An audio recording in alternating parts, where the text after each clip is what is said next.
Hi,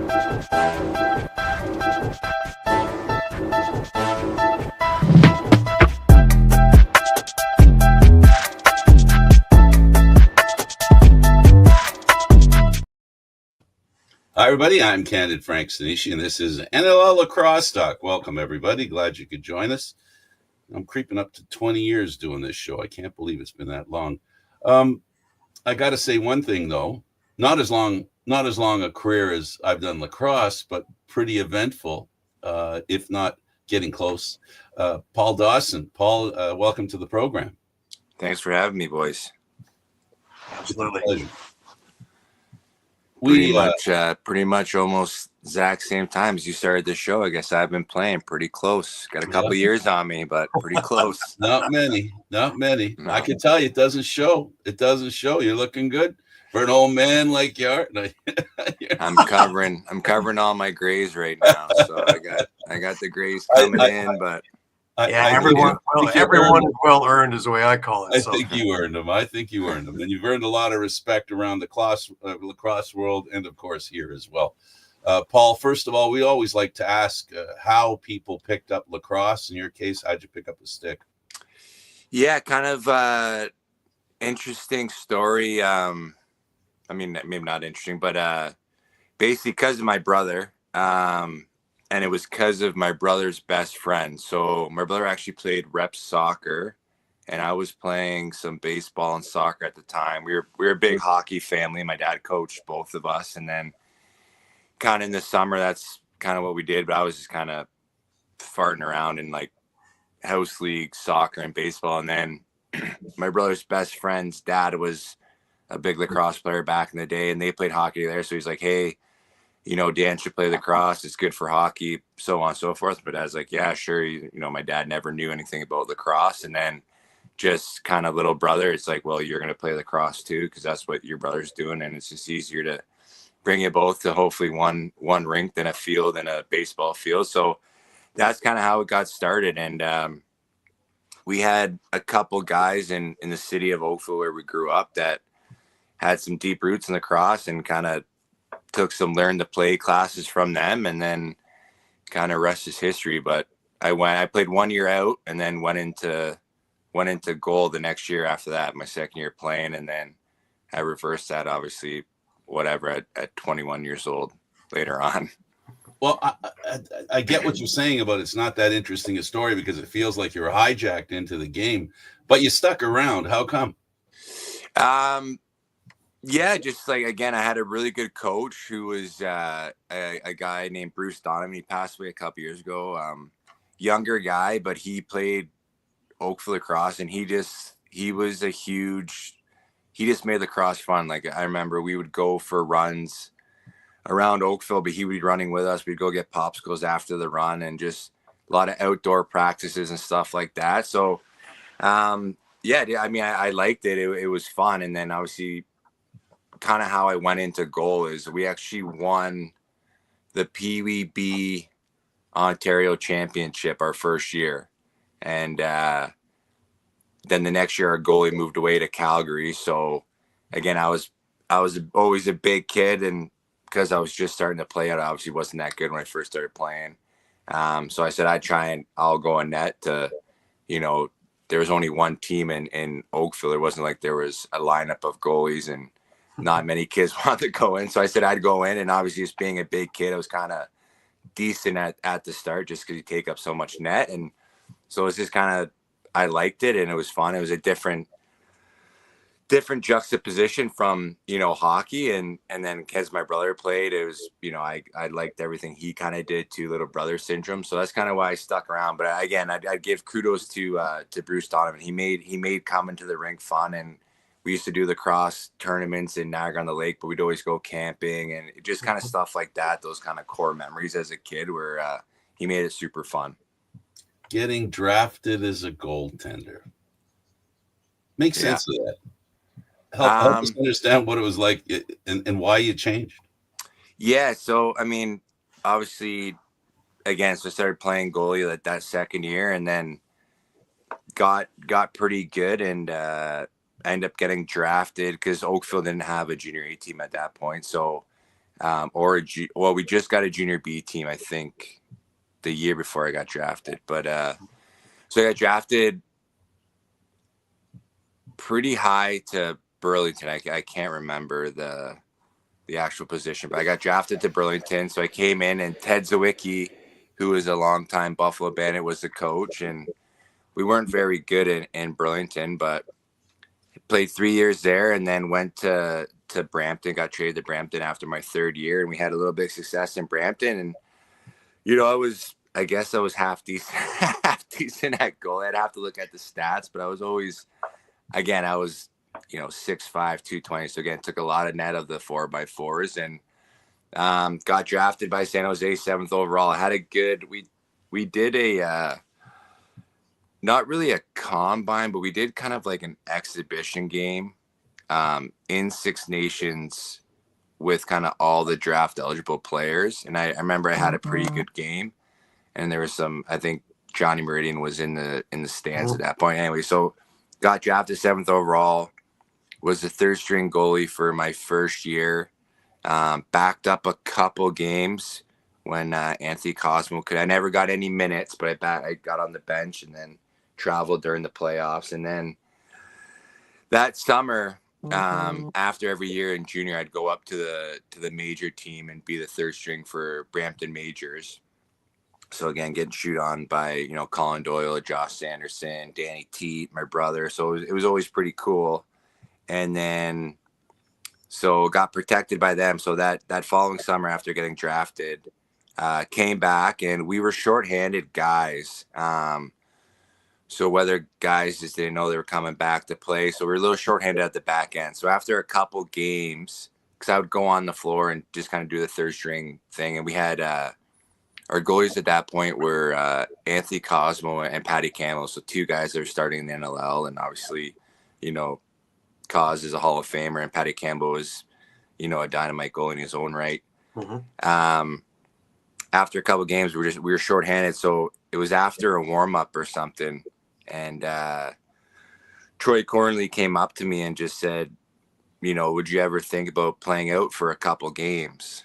And, it took me by surprise. And I was kind of like, well, no, like I've never thought about it. I just got drafted 7th overall. I'm trying to make it as a goalie. You don't really go 7th overall and try and switch positions. Somebody thinks you can play goal. Yeah. And then so that was the thing. He was like, well, because I played a bunch of sports growing up. Played, rep basketball, played junior A hockey. So I never played goalie in anything else. So I played a bunch of sports. So he's like, well, just, I think, the way we play defense, I think you could fill in a spot for a couple games. And again, you're not going to get any playing time with us and so on. And I was like, I'm okay with it, not the playing time. I don't mind, taking the shots. He's like, well, listen, like just think about it. We could use some help at the back end right now, and just think about it. Like, it was never supposed to be permanent. It was like, we need you for a couple games type of deal. So I went home, hemmed and hawed. Actually, I think my brother was in Victoria at that point. So I called him. I was just like, hey, like,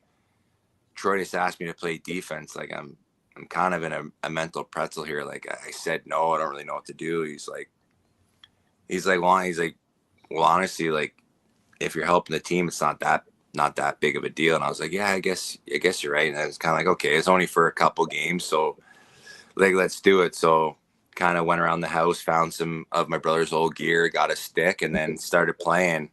And then I just never went back in ever again. So when sorry, go ahead. No, sorry. go ahead. No, go for it. I was just going to say kind of a follow-up. So when you were playing in that, now you're playing defense, how long did it take, and why did you decide, this is kind of okay? Yeah, so like hockey was always my number one love. And it was always, like every kind of kid's dream to go do something. And like I said, I played 5 years of junior, and it kind of ended badly for me. So I had a bit of a sour taste from hockey. And then as I started playing out, I tell guys this all the time, it was always, as I got older, it was weird going from junior hockey to junior lacrosse, and being a defenseman in hockey and a goaltender in lacrosse. I did find that part a little bit weird, where, the goalie, you're kind of by yourself. You're stuck in this crease. And then, I was the captain of my junior A team. So you're kind of in the mix and with all the boys and stuff like that. But in the I still was obviously with the boys, but I just always found it was a little bit different. Like, you're not battling with the boys. You're just the goalie saving the ball. So when I started playing out, it kind of like sparked back that love. It's like, man, this is a lot like hockey again. Like I'm getting in fights. I'm playing with the boys, and it's just, you feel like you're kind of more part of the team. So I kind of like started falling in love with playing out. And then so San Jose caught wind of it, and I think at first they weren't too thrilled with the idea of me playing out. And then I'll have to give Colin Doyle a lot of credit. He's like, hey, he's doing a pretty good job. Like, you may want to think of giving him a look, like playing out.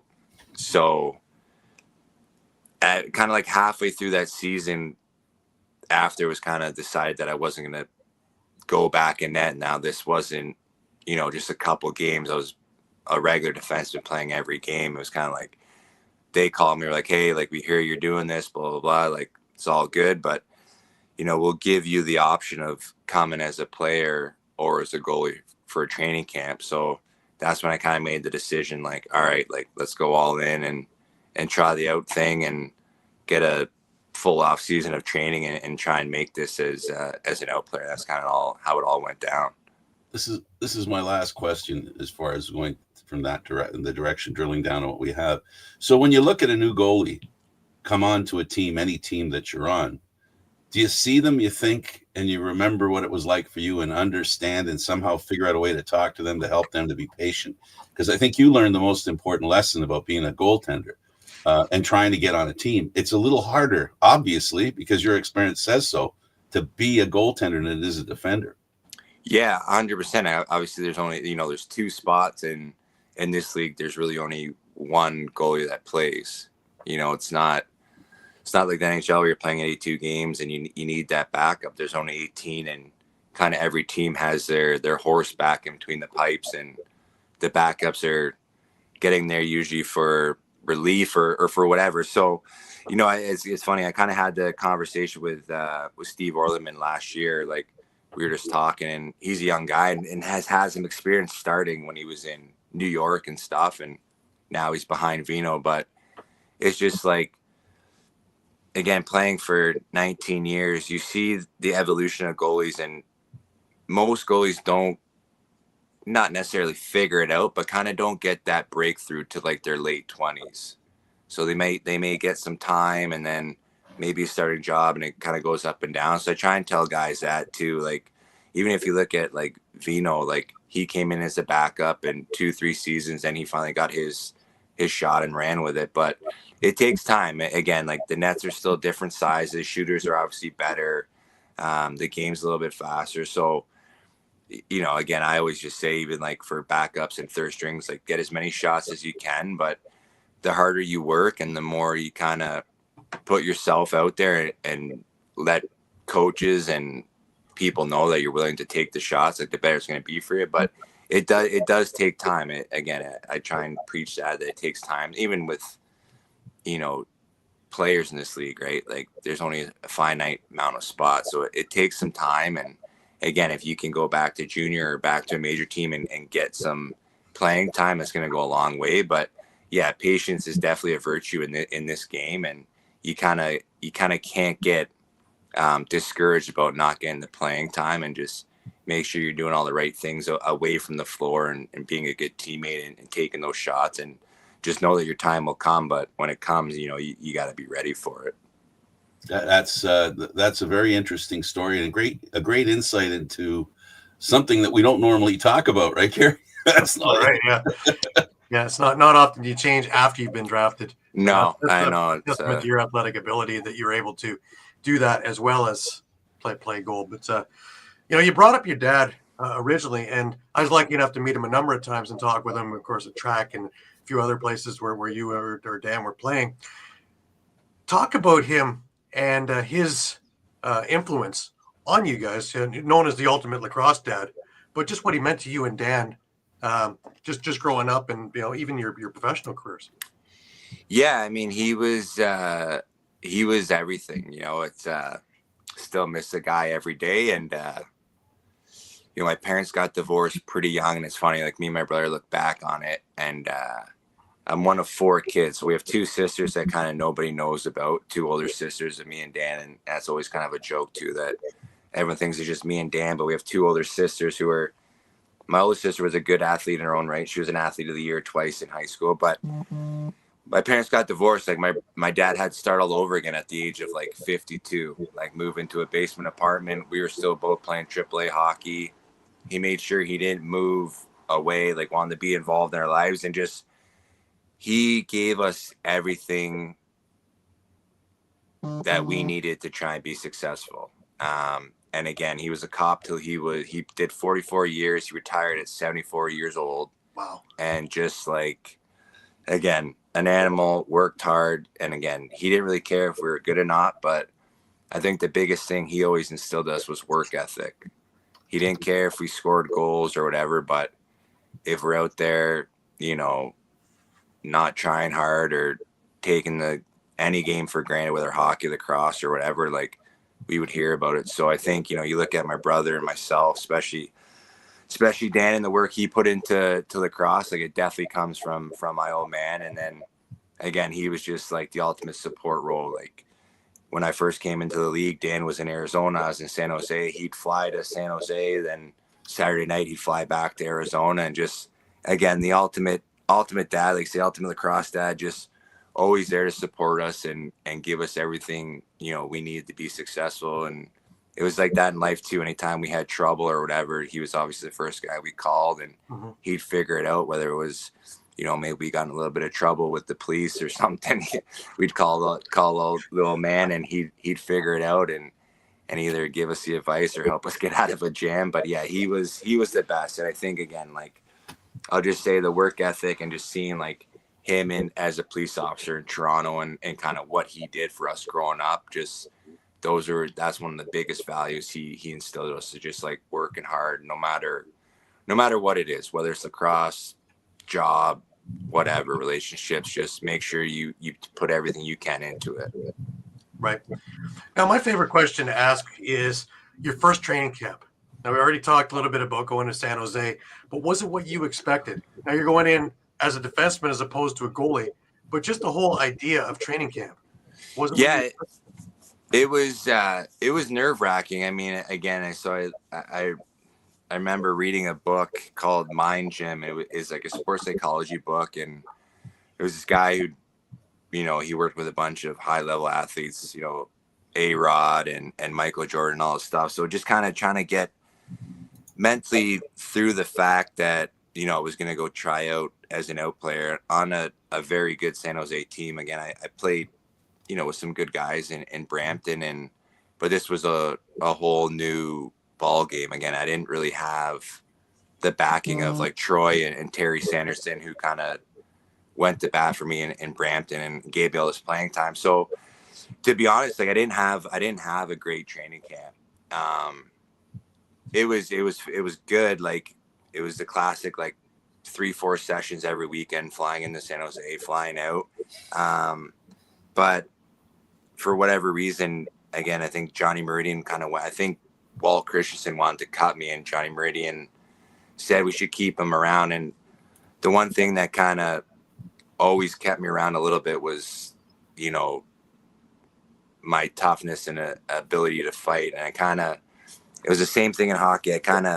I was an okay hockey player and started off fighting, and I always would kind of get better at the game as it went on. And it's kind of how lacrosse went too. When I first started playing major, I was fighting a lot, and even in the NLL. And then I'd always have that as my kind of fallback.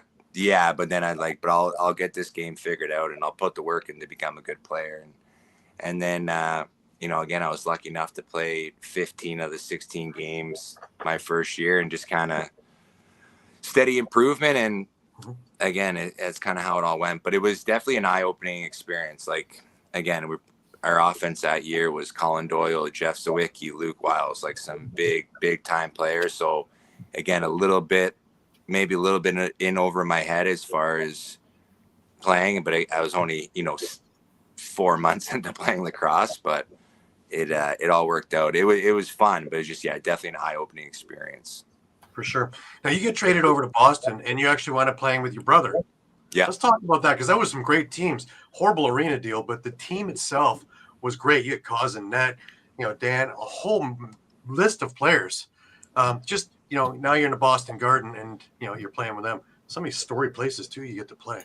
For sure. Yeah, like obviously Boston comes in after my first year playing out in San Jose, and Portland, or no, Arizona.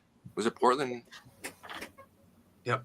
Whoever gets the Spanish, whoever gets taken first overall. And then again, once I saw that happening, then there was the expansion draft. So I don't think I was protected. So I was actually kind of hoping that I was going to get picked up by them. Obviously having a chance to go play with my brother, and again, kind of being a first year guy, like we had some good defenders on San Jose as well. So I was kind of hoping to get picked up by him, and they ended up picking Peter Veltman. Yeah. And then I got traded for Peter Veltman and somebody else, and ended up getting traded to them, and then end up living in Boston with my brother. And again, like, I think, you look at that team, and kind of Tom Ryan came in, and I know he didn't make a lot of friends, but that was kind of back in the day when people didn't protect guys with the kind of handshake deal. Like, hey, you don't pick this guy. And Tommy was like, no, like, I'll pick whoever I want. And then if you want him back, I want 2-3 players. And that's kind of how we built Boston. And that's how we're so successful. But obviously, like, picking up Cause and Dan, like, right off the bat, then we had Daryl Veltman first overall. So we had a great team. And I think, again, we had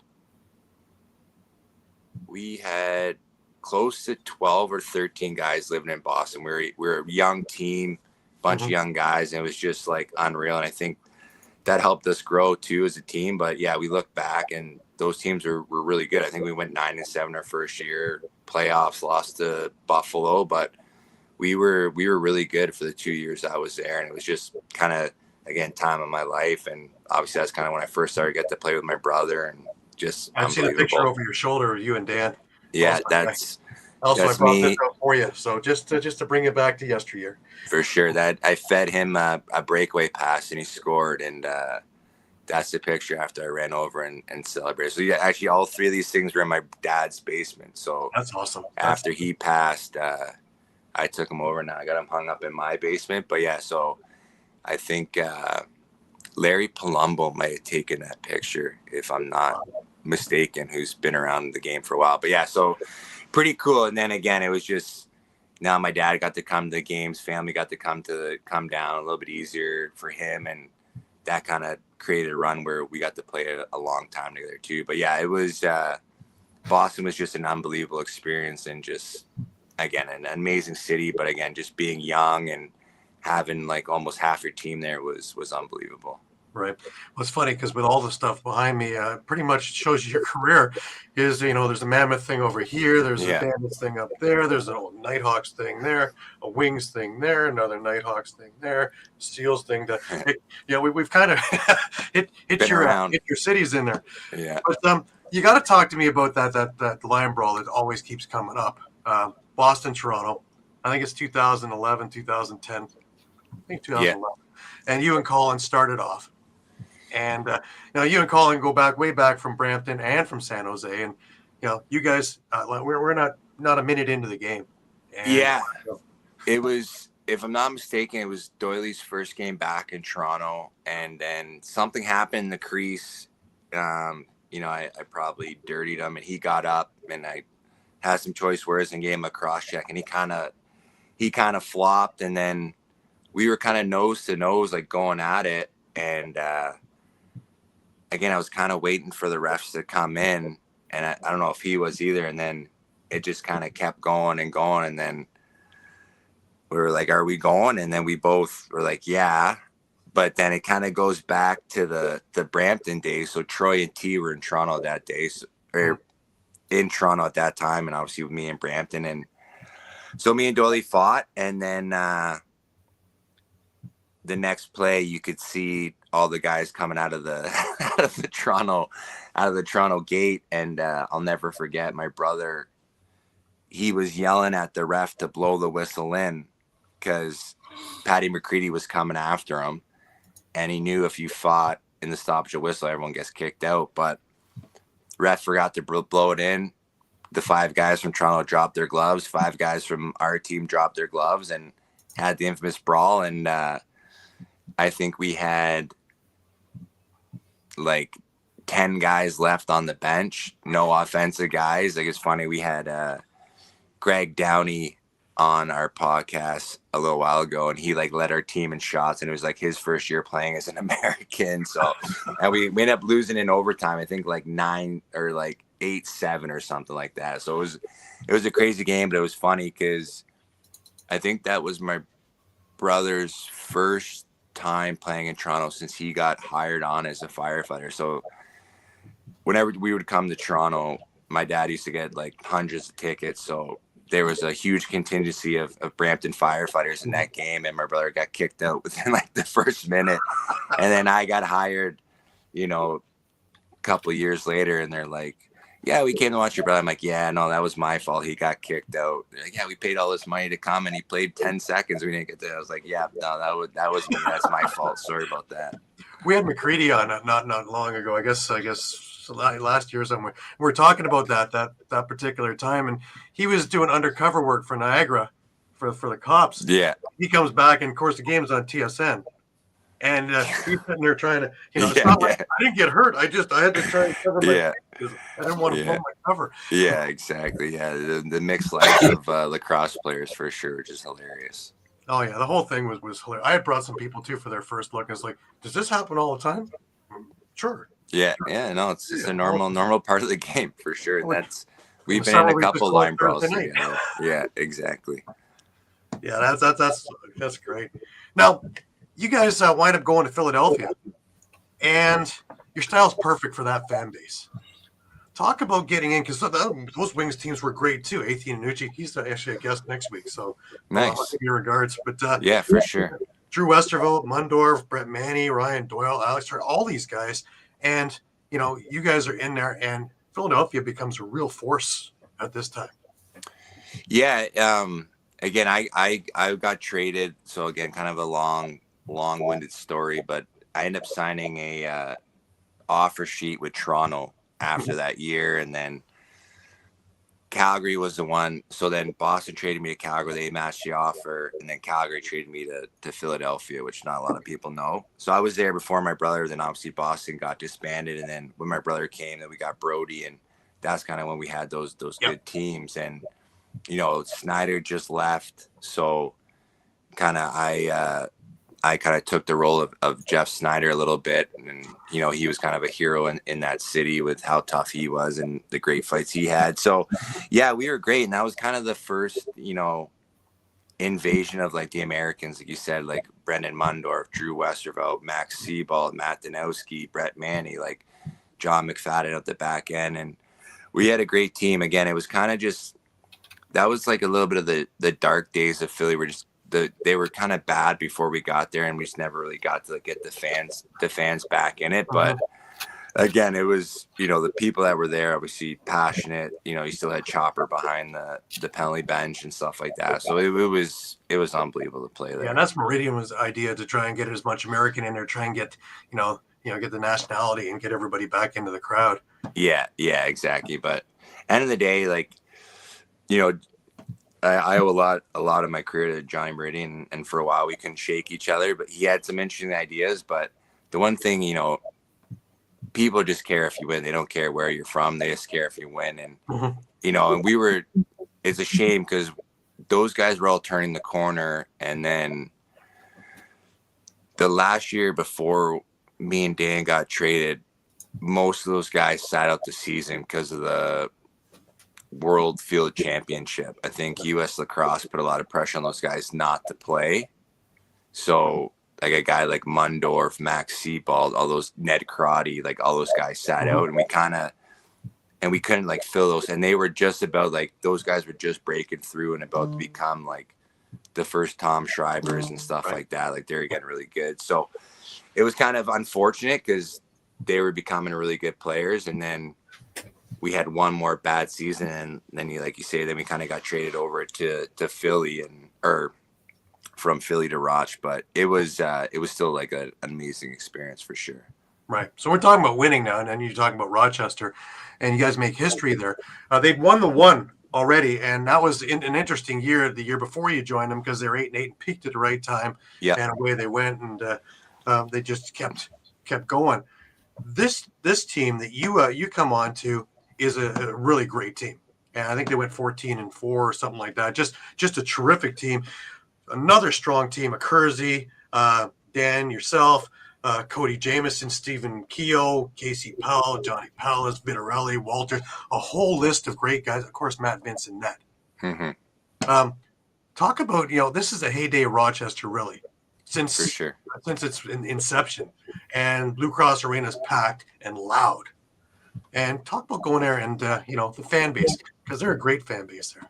Yeah, exactly. Kind of.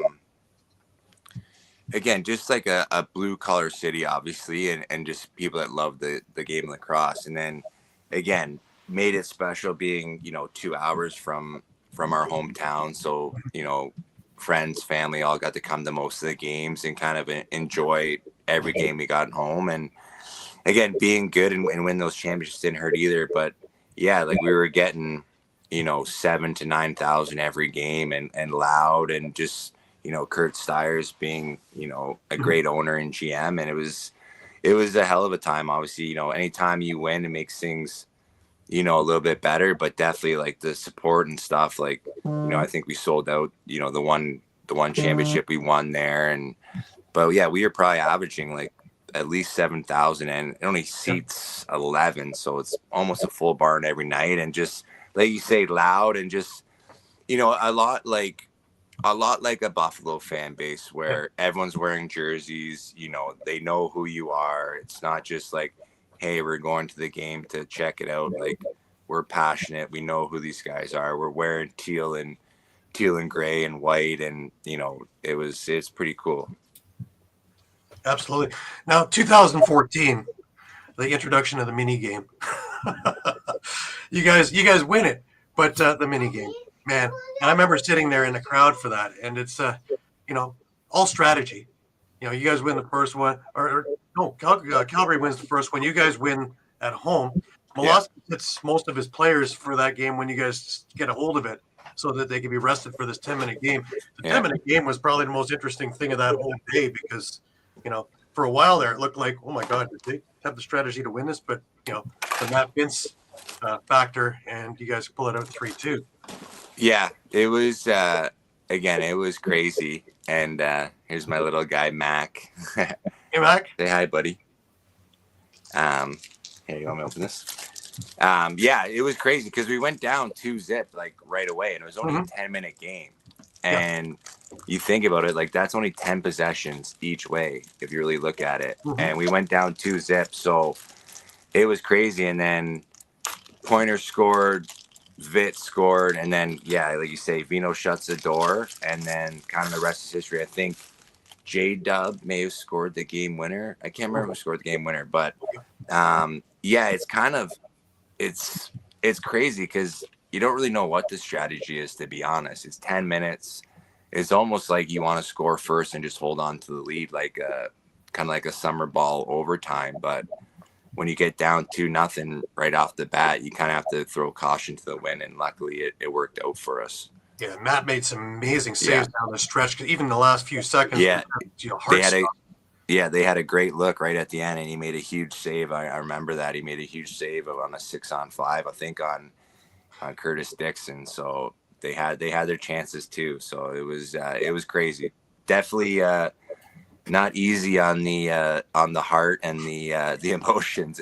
But it's again, looking back, it's fun to be a part of. But I'm glad we've kind of gone back to a more traditional sense. But because you're trying to explain to people this mini game, you're like, wait a minute, you play it 10 minutes. It comes down to 10 minutes. Yeah, exactly. It's like, I know, but but it was definitely fun.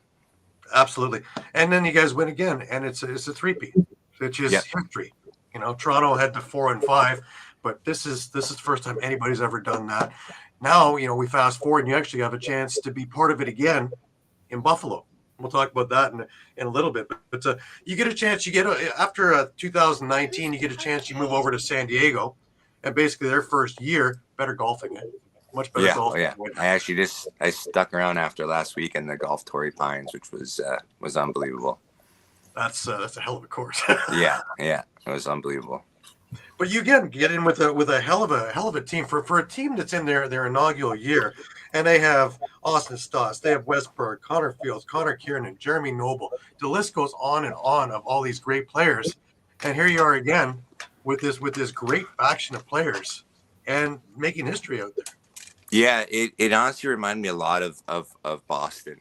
And then it was cool because, you know, I played with Patty Merrill for a long time in those Brampton days, and obviously my brother being there, and just kind of what they got to accomplish that first year as an expansion team. And, you know, we came up short in the playoffs, unfortunately, but again, it was one of those things where, like, they came in right off the bat, and like you say, you name all those guys that they had, they were great players. But it reminded me a lot of the Boston days where we came in and they weren't really an expansion team. Like, they had a bunch of good players, and again, unfortunately, kind of like Boston, we fell a little bit short, but it was awesome. And just kind of, you know, with Joe Tsai, the ownership, and Patty Merrill steering the ship, like kind of a first class organization. And, you know, like you say, it didn't help or it didn't hurt, you know, going to 25-degree weather every weekend and getting out of the cold and having some shorts and flip flops getting off the plane. It was a really cool experience. Absolutely. Now you come back to Rochester in this expansion thing. Stires moves the team to Halifax, and we start from scratch. But this time around, you come back as a captain, so a whole different role, and you play a really big part in getting this thing back off the ground. Let's talk about now you're back with the fan base again. They remember it, but they're also a little bit sore because they watched all their heroes go east. Yeah, it was definitely kind of an awkward time, and then you know, with Hazer being there, and you know, it just kind of felt right to go back there. You know, I would have liked to go back to San Diego, but it was also tough on my wife and the travel and stuff like that. We were trying to start a family, so it was tough. But you know, after talking to Hazer and a couple other teams, it just felt right to kind of go back, and almost like you owed that fan base to try and get it back to what I saw when I was there in the old Rochester days. So that was kind of my goal when I got there. And then again, lucky enough to be named the captain, but it was a little awkward. Again, the first year was definitely some growing pains as far as season wise, but you know, I think the fans, and you know, as the years gone on, I think they've got over it and kind of embraced the new team. And you know, talking to fans, it was tough because they almost, not that they resented me, but you tried to explain to them that it wasn't us that moved the team. Like, we're trying to keep the team here, but it was someone else that moved the team, and we're trying to bring a team back and just, you know, love this team. And I think they're upset that you changed the color, but it's like, I understand, you know, Dan Carey and the new ownership, they want to try and start fresh and try and start something new. But that was kind of the whole reason I went back, was to try and, you know, pay the fans back and try and get this new team back to kind of the glory days. Right. And it's interrupted by COVID, which stops the world. And then you come back and, you know, the Nighthawks are actually moving forward. They actually made some really great moves. And, you know, the team that's there now is really, really quite a good team. You shocked the world, though. You know, 2024, and it's like, I'm in Colorado. And it's like, that came out of, at least for the rest of us, like, where'd that come from? Yeah. Again, it's probably not a story a lot of people know, but I wasn't welcome back in Rochester. So there was a lot of tough and hard conversations between myself and Dan Carey, and I'll be honest, I got kind of blindsided by it. Right. We went from, you know, status quo, signing back, and Mm-hmm. I'm happy to be here. And I think I thought I had a good season the season before, and we started making strides as far as we had a kind of a 3-year plan of where we wanted to be, and we were kind of getting there. And they kind of had a change of heart and didn't see me in the plans anymore.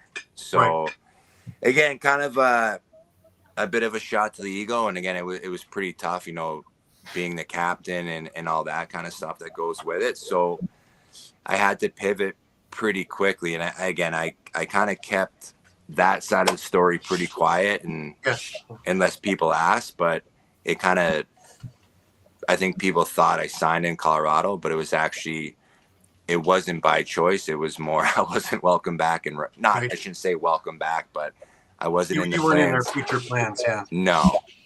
So again, it kind of worked out well and gave me, a little bit of motivation to kind of keep going. And, end of the day, it worked out kind of tenfold how the last season went. But yeah, that's kind of how that all went down. And it's interesting because Colorado wasn't having a good year, and it kind of leapfrogged because you were playing well, and Buffalo picks you up at the trade deadline. And Buffalo had a weird season too because they were injury problems all over the place.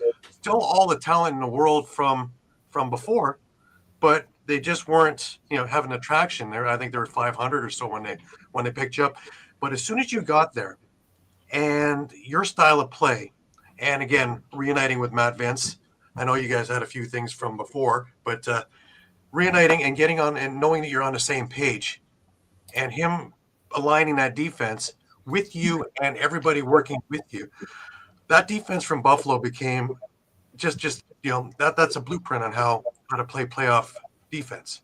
And I think you were a big part of that. And it changed the entire look of that team. Yeah, I appreciate that. I mean, I wish, I wish I could take some credit, but whether I stabilize things or not, I just, it's always weird kind of getting traded to a team, and it was definitely weird getting traded to Buffalo, and now I've fully embraced it, and I love the team, I love the city, obviously love the fans. How can you not? But when I first got the call, it was a little bit awkward. I've had some, and I guess the way I play, it's always tough because you have more negative run-ins with players than positive run-ins. But once I kind of got over myself and realized that, like you say, record aside, when I looked at that team, I said, this team still has as good a shot as anyone else. Obviously the season wasn't going the way they wanted to, but I was like, this team still has a great shot of doing some damage, especially if we just get to the playoffs. And, I kind of came in and, I'm not usually a guy that I used to like to come in and kind of do my role, but not that I came in and changed things, but the way we were doing things, I knew maybe Matt wasn't maybe as comfortable. So I kind of was just like, hey, why don't we just, I know who we have, and kind of why don't we just try and do it this way? And then we kind of all bought into it. And again, the rest is history. And then again, I just try and do what I do and get in the way of a few shots, and it all worked out. It's the goalie in you, being able to soak up so many shots. Exactly. Even though I changed 19 years ago, I still have some of those reflexes left, I guess. Absolutely. And it's also, you take a look at that defense, and it was really unsung because, you got Priolo, you got yourself, you got Belter, you got a bunch of guys, big guys that are going to make guys pay for coming inside. So a lot of guys on the outside. So Matt gets a chance to see the shots. Plus, you guys are athletic enough. He pulls you down by the goal crease, almost 3 goaltenders, but you're quick enough to get out in shooting lanes and block passing lanes and all that. So it really is frustrating for anybody playing you guys because you guys are always there for any of the main shots. Yeah, for sure. And it was and that's kind of how we played back in those Rochester days too. Kind of keep the shots from the outside, try and get the shots to where Matt likes to see him. And kind of that's kind of what I preached when we got back there. Like, why don't we just not let anyone get inside? We'll give up some outside shots, and the ones that, Vino's comfortable with, and see where it goes from there. And that's kind of how it went. But like you say, and people ask me about the comparisons between Rochester and Buffalo, and I feel like both defenses are very similar as far as, like you say, you got a guy like Pre, but even Pre doesn't really get his just due a lot of times. But Right. it's a lot of guys who aren't in conversations for D of the year, Tranny of the year, or when you talk about defenses, we kind of get passed over, and that was like the same in Rochester. But that kind of like in Rochester, that's the way we like it, and we'll just kind of keep doing our job and hopefully keep stacking some wins. But like you say, we're a big group back there, and again, we like to try and make it difficult on offenses and try and make sure we keep them to the outside. And again, like you say, there's some big boys back there, but they're definitely some young and quicker feet than I ever had. That's for sure. But this team also knows how to win, which is an acquired thing too, of knowing how to finish teams. Because you guys haven't won like by 20 goals in every game. You guys have won these character games, 1-goal games, coming from behind, especially the last number of weeks, coming from behind and not panicking when you're down by 4 or 5 and just chipping away. And you'll get your runs. You got great on with Dane and with Josh, let alone with Kluch and all the other guys in there, Tahoka. You got such talent on that team that it's almost a few of us have talked about it. It's almost a shame if it doesn't three-peat, because there's such talent, and the team it really is the blueprint of how the chemistry is supposed to work. Yeah, for sure. I mean, I've said this a couple of times. This is probably the best offense I told the guys when I first came in here too, I hated playing against these guys because their offense was so good. And I think if you look at the games where we do come from behind, I've been in some games against this team where you can only hold these guys for so long. They're just too good, and there's just too many weapons that somehow they always find a way to break through. And the one thing about that offense, like our offensive group, is they do all the right things. And when stuff starts getting hard or things aren't working, it doesn't get to, a me ball or, hey, I gotta win it. They keep within the system. They keep plugging away, and they just know that if they keep doing, what our game plan is, that eventually you're going to break through. And again, so far it's worked out, but again, there's just too much talent on that team. And you mentioned Dane, Josh, and Tahoga, Kluch, Kyle Buchanan, like the list goes on, and just everyone has such a good role on that offensive team, and everyone just kind of fits so perfectly that's what makes this team so dangerous. Right. One of the things I like doing is coming in and watching your pregame warm-ups, and we talked about this after one of the games, is just to see how the team is together. And everybody's having fun. Everybody's loose. Everybody's doing that extra bit of stretching and the extra bit of laps and things like that. Everything that's needed. Matt comes in and he's dancing along. I've asked a few people when in other cities, prior to the game, is Matt dancing around? Just, is he, locked in? Like, look out, it's going to be a long night for you guys. Yeah. So it's just little tells on that. And I'm seeing how you guys operate even after the game and seeing how you guys all react. And there's a certain kind of chemistry that you don't see very often that I'm seeing here. And it really is something special.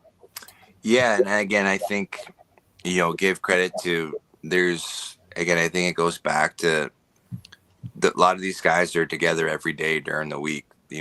Dane lives there, Josh lives there, Mickey lives there, Belter's from there, Kluch lives there, Chase Frazier lives there. So these guys are working out every day together, shooting every day together. And then again, you got to give credit to Buffalo. We have all the stuff that these guys need. They're doing the recovery. They're giving us everything that we need to be successful, but the guys are using it. And again, we talk about you got to do the right things, and it's fine that if people give the opportunity, but you eventually got to take the opportunity. And everyone on this team kind of does all the little things to make themselves successful and keep themselves healthy. And that was the one thing that was, when I came into that room and I'm looking at the leaders like Josh and Dane, and you look at Vino, like these guys are all doing the right things away from the rink. So when you have your best players, working out, going to recovery, doing extra sprints, it's pretty tough not to do that as a young guy or as a first year guy or as a veteran guy to kind of jump on board. And again, I think when you see the success this group's had, it's not, again, they're crazy talented, but they're doing all the little things away from the game they've earned why they're so good. How much of a factor is keeping each other honest? Yeah, it's huge. I mean, and again, I think that's, you talk about being close-knit group, like no one's afraid to not to call each other out, but everyone's super positive, but everyone's able to talk to each other about, hey, like we need to do this, this play was that player here, like, with Dan and Josh, like they don't care if they score, but it's like, hey, if we're running this play, let's make sure we run the play, or like, hey, I saw this on this last play, like you could be here. Like there's constant communication from top to bottom, and it's always like positive, but no one's ever afraid to be like, hey, this is what, I see what we need to do. And everyone, again, to credit everyone on the team, everyone's like, yep, sounds great. Like, let's do it. And again, I think that goes a long way too, when you have everyone kind of on the same board and willing to listen and kind of talk through things. And it's huge because, in a 18 game season, in a 8-month long season, like stuff's going to go wrong. And if you can't kind of keep each other accountable, then, the ship can go off the rails pretty quickly. But on this team, like I say, it starts with off the floor stuff, and it definitely carries on to on the floor. Right. The biggest thing for you guys is to stay healthy. You're in the midst of this 12 games in 10 weeks. Yeah. And it's just stay healthy. You're up in the top. You're going into playoffs, so it's make sure that everybody is healthy. Yeah, and then again, that comes back to guys getting chiro, physio, and again, Buffalo allowing us to have these things at our disposal, but guys are making sure that every little bump and bruise is getting taken care of, and Buff does a great job allowing that. Because again, we're in the grind of a season here right now, and like you say, we've obviously lost a couple of guys to injuries, which is bad, but anything that's nagging, like we make sure we take care of, and that's the only way you can kind of be successful. Like you say, the best ability is availability. So if guys aren't available, then we're in trouble. But you can do stuff on your own to make sure that you're always available, and this team does that. Right. Let's fast forward a little bit, Joe. The end of the year comes, and do you still see it? You're still in great shape. You're still playing well. You still have that want to keep going? Yeah, for sure. Again, I've been getting this question asked more and more for whatever reason, and it's funny. Like, well, it obviously 40s coming out in the doorstep. That's usually yeah, I know. Most don't have your ability to keep pushing and want to keep doing the grind. No, for sure. I mean, I still love it, and I got 2 young kids and a third one on the way, and my wife's she's amazing, but she likes coming to the games. It's great for the kids to come to the game now too, and that's that's a little extra motivation now to keep playing and try and build some memories with your little ones. But no, I still love it, man. Like I always say I'll take year by year. We'll see how this year goes, and then we'll kind of reevaluate. But I definitely still have a love for the game, and I always, if I still like training, if I'm still healthy enough, and if I still feel like I'm good enough, like I said, I'll always keep playing. And so hopefully those things hopefully I can check all those boxes off, and hopefully teams still want me. But yeah, I still have a passion for it. I still love it. Like, it's one of those things, again, you don't think about when you first start, but the problem with when you're done playing is that's it. Yeah. There's no coming back. You can get into coaching, but it's not the same. So like I say, I still do love it. And the camaraderie with the guys isn't the same if you're a coach. No, exactly. And then again, just I love being with young guys now too. They keep you honest and keep you humble too. So it's great, man. So again, we'll always take it year by year, but I definitely still love it. If you still have the fire, there's no point quitting, right? Well, yeah, that's the thing. And, with the way the league's set up and my job and stuff like that, like playing in Buffalo, like it's easy. I shouldn't say it's easier, but it makes life a little bit easier as far as work and home life. But that's the thing, right? You never want to have any regrets, I guess, too, right? And I guess one thing to be said is if it does end tomorrow, I wouldn't have any regrets. And the game of lacrosse doesn't owe me anything. It's been unbelievable to me. I've got to travel the world and live in some cool places, but end of the day, like, there's something said about, still being in a competitive environment, still battling with your teammates and your friends for a common goal. And that's kind of where I'm at now. You sound like you feel very lucky at your age. Again, I'm sorry, I don't mean to harp on that, but it's important at your age to know that you're with a team that takes care of your body. That's what I'm hearing. That takes care of your body the best, because you need it more than younger guys. Because our bodies when we get older don't bounce back as willingly as they did when we were younger, right? No. So the kind of maintenance that you have to do that's available to is helping to extend your career, is my point. Yeah, 100%. And that goes along with the stuff I do away from the rink too, like training and that stuff is changed over the years too. You got to kind of pivot and your body usually better than anyone else. But yeah, definitely more emphasis on recovery and mobility and stuff like that. Well, being a firefighter doesn't hurt either. That you have they go hand in hand, which is great. But yeah, the days of lifting super heavy and that stuff has kind of gone out the window, and it's more, the boring stretching and mobility and stuff to keep you healthy. But that speaks to the beauty of getting older. Speak to us about that fact, and just to be clear, I'll make sure I clarify what I'm asking.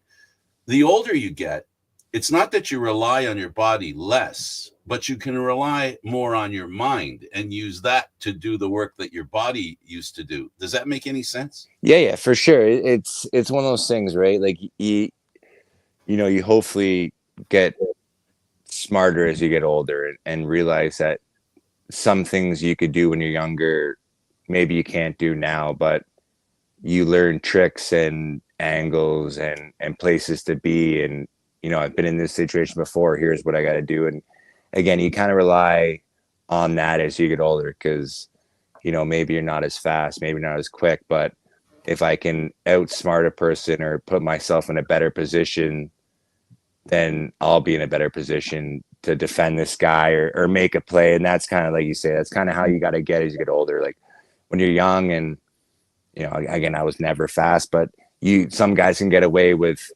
making mistakes because they can get back, where, I can't do that. So I got to make sure kind of every time I'm out there, I'm putting myself in good positions to be successful for sure. Yeah. Being fast, quick, but the point is to get there. Yeah, exactly. Now, we talked a little bit about the afterwards. You've played for some great coaches, accordingly. Matt Sawyer, Pat Coyle, Mike Hazen, Johnny Meridian, Pat Merrill, John Tavares, of course. Does coaching come to mind that eventually when you do hang it up, is it something that interests you that you want to do? Yeah. Yeah. I mean, I've had this conversation too. And obviously, like you say, as you get older, that conversation I don't have an exit plan right now. Mm-hmm. I do like coaching. I had a chance to coach actually with Pat Merrill. I coached the Six Nations junior team, and we were lucky enough to win the Minto that 1 year I coached, and I did love it. And I've done lacrosse camps, hockey camps my whole life, and I do like that aspect. And even being an older guy now, like I do like that aspect of teaching and breaking down game and trying to teach people the nuances of how I see it. So it is definitely something I'm interested in. Most likely kind of how I do everything. I'll take it as it comes. I again, like I said, I don't have an exit plan when or whenever this ends, but it is something I'm interested in. It is something I do have a passion for. So yeah, I mean, I could see it in the future. Long story short, I could see it in the future. Right. Now, I want to talk just a little bit before we finish, just about your podcast, Back the Bird. I love it. I love it since you started it. How did it come about originally to get started with it? It kind of COVID, I guess, when everyone was locked up and just had nothing to do, and that was one of my exit plans. Was when I was done playing, I was going to start a podcast. Along the same, but it was going to be, it was going to be a more of like a semi-professional podcast and we kind of did that a little bit to start it back. We got a couple different athletes, but it was going to be get people who aren't making the millions of dollars and get their experience of, whether it's playing the East Coast League or over in Europe, or get some lacrosse guys, get back, like just get a bunch of people who had kind of crazy athletic stories and played in these cool spaces. So I always had this in the back of my mind. And then I think Dan Lomas was being active on Twitter. Then Nick Ocello reached out to him about starting a podcast. And then Lomi tagged me in a thing. And then I was like, actually, I kind of had this idea. He's like, well, we should do it now. I was like, I don't know if I want to do it now. He's like, let's just do it now. And then kind of that's how it started. So 3 of us started that kind of during COVID so then when we started, it was to kind of give the fans something to listen to while lacrosse wasn't going on and while sports wasn't going on. And that's how it kind of started. And then, it's just morphed into what it is now. And, we still try and get out an episode a week. But yeah, no, it's been fun. It's, it kind of started off as just, a boredom or a passion project. And then it's just kind of continued on. And then obviously Johnny Donville joined the pod, which has been huge. And so, yeah, that's kind of how it all started. Kind of just a little bit on a whim. Insight to what you guys are up to away from it. And just a little bit more of you guys as you. Right. Yeah, exactly. And I think, with with the explosions of podcasts and, like the Spittin' Chicklets and the Bustin' and the Boys, like obviously they're in a bit of a different realm than we are, but that's kind of what we're trying to achieve is not just talking about guys playing careers, but the funny stories and the stuff and who these people really are away from the game. And obviously teams and now with social media have done a good job of that too. But it's more to kind of peel back the layers and show people like who these guys are off the floor and see kind of what we go through on, a season long thing, and the funny stories, the funny trips and the travel stories and the pranks and stuff like that for sure. Listen, I really want to thank you for taking the time. I know that it's busy time, you're in the middle of a really hectic season and you guys are looking terrific, and I wish you all the best. I look forward to seeing you in a couple of weeks. I'll be out in Bandit Land for a game, I think the end of the month. And awesome. Looking forward to seeing you and talking pre and post with you. Awesome, buddy. Well, no problem, man. Appreciate you guys having me. This was awesome. Thanks so much. And thanks for some of the insights in going from a goaltender to a defenseman. No worries. I had no choice. That's the best thing we talked about today, because it's an insight. After you do this for so many years, that's an insight that's pretty rare. And you should really appreciate that opportunity, because you have a very special, idea of what it takes to be a goaltender and a player. And I'm going to assume that being a goaltender helped you to be a defender. I don't mean to extend the program, but that's something that comes to my mind. Yeah, for sure. Again, being in the net, you get to watch the whole game. So it does help you kind of break down the game for sure, and maybe made the transition a little bit easier for me playing defenseman, kind of knowing what I like to see as a goalie, and helps my relationship with a guy like with Vino and stuff like that, and other goalies, kind of knowing what they're going through and what they like to see. But the funny thing about that story is, going back to being how old I am now, most kids don't even know that I was ever a goalie. It was so long ago that when I tell people that, they're like, get out of here. I'm like, no, I swear to God, I got drafted. They're like, shut up. Like, because they would have been like 3 years old, or some of them weren't even born when I first got drafted. So when I say that, when people find out now, they're just like, get out of here. I'm like, no, I swear to God, man. So that's what's funny. It used to be it kind of was a big storyline. Now it's gone away, and now people just don't even believe it. So pretty funny. Well, I hope this interview helps me with my goalie union application. Yeah, I don't know if I'm still in it, but hopefully I'm still in it. I guess if I'm blocking shots, I get maybe an honorable mention. There you go. Like I said, you soak up a lot of shots, so I think you do it like an old pro. I appreciate it. Paul, thank you. Say hello to your family. Say hello to your son. Thanks for him dropping by. Yeah, no worries. Thanks for having him on for a bit. That's awesome. Cutest, best looking guy on this show. That's for sure. For sure. thanks for doing this, buddy. Really appreciate it. Paul Dawson, Buffalo Bandits. They're in the middle of a pretty incredible year, which is basically just another year when you're a Buffalo Bandit. Good for them. Thanks for watching, everybody. For Gary Groob, Paul Dawson, I'm Candid Frank. Thanks for watching. Until next time, Thursdays at 4.